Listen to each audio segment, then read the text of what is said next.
show you. We're very excited. Very excited. He's very cute.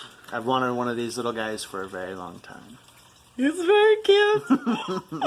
I can't wait to show him to you. So here, let me go away and Clint will get him out. Okay. So we're going to show you our little buddy. Our little new guy. Yeah. He's very cute. He likes to burrow. If that gives you any hints. Clint's going to locate him. He's a tiny little baby guy.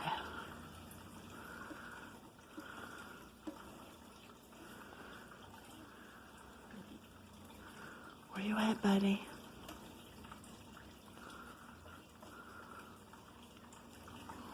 Oh, there he is! He's a little snaky guy. Yeah. He's a tiny snaky guy. He's a little baby. What is he, honey? He is a California king snake. Yes, he Freaking is. out, buddy. Here, let's turn around for me.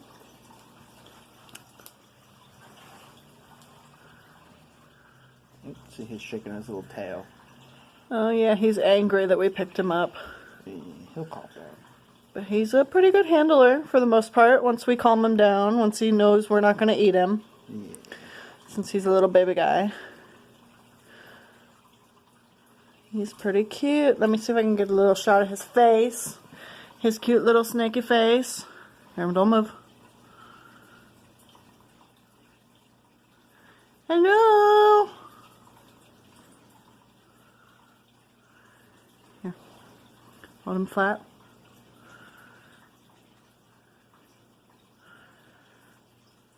There he is. We have not had an opportunity to name him yet. Yeah. So we're not quite sure what we want to name him, so let us know in the comments down below what you think we should name this little guy. But Clint is very excited. We got him as a rehome. Somebody was rehoming him. They already had him. And he's very cute. He's smiling. Uh-oh. Here's the fallout from having pet snakes. Yeah. And other little critters. Sometimes they get scared and they poop on you. I'm sure a little guy. Huh? But he's a good little guy. So we got him as a rehome. Let's see how small he is compared to Clint. We got him as a rehome. We got him really cheap, which is very exciting because he's actually, if you can see the little stripes on his back, that's not the normal morph for a California king snake. Usually they have bands that go across their body. Yeah. Rather than down their body. So we've got him. He's kind of a cool morph. And he seems relatively well-tempered for a tiny little snake who probably thinks we're going to eat him. Yeah, they can be a little bitey. We're I pretty. bet you would notice. Yeah, we're pretty excited about him. Yeah. He's our little guy. What else can we tell them about him?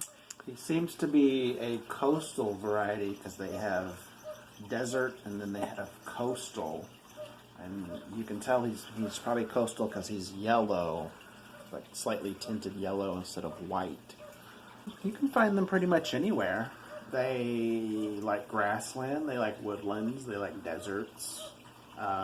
You can find them up to about 7,000 feet, so they're up high, they're down low.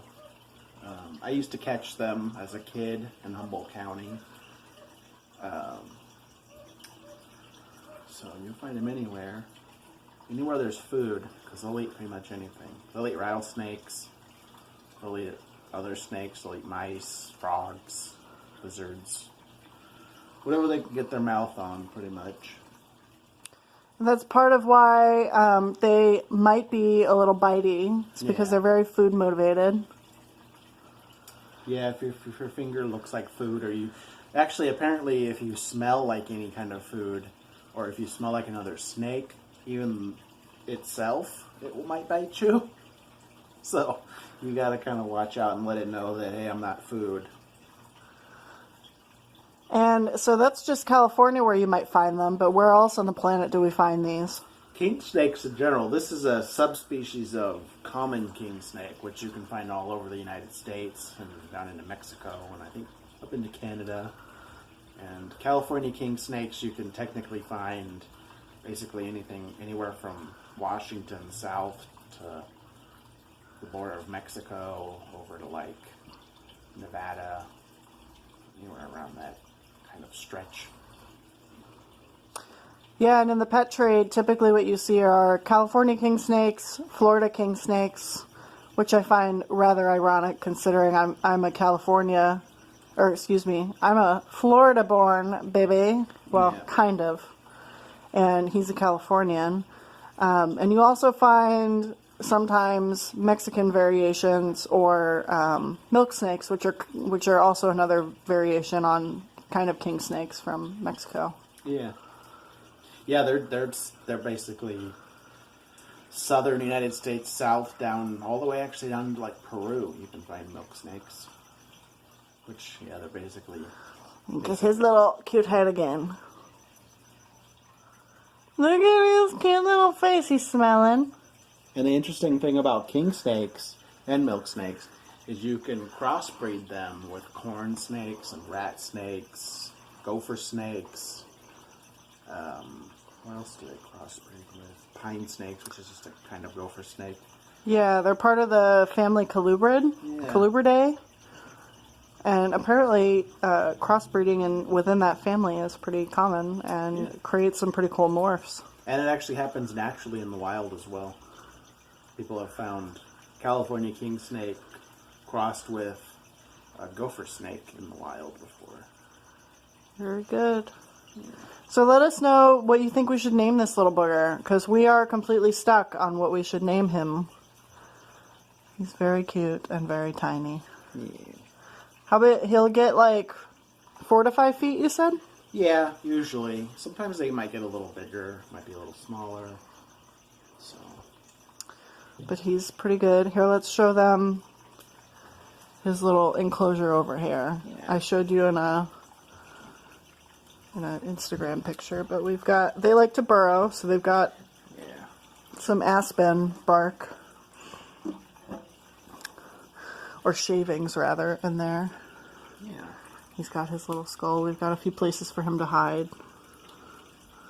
So they like to hide, especially when they're little. Yeah. As you can imagine, small snakes, that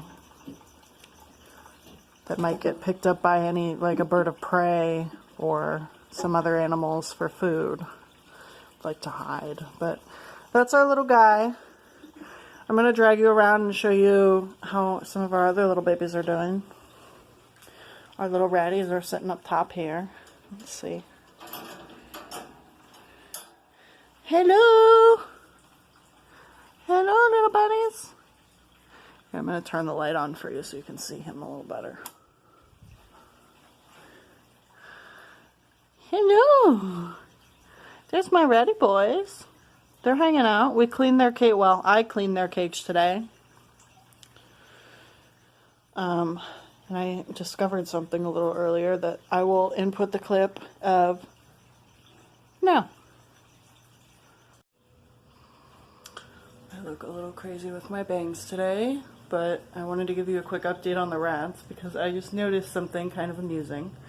So it looks like one of the rats has figured out the litter box. I just cleaned their cage and obviously they've been using it. But we also find, potty things elsewhere in the cage still. So I think one of them has figured it out and the other has not. And I think now I know which one is which. Because one of them has decided to take a nap in the litter box. So you can see that.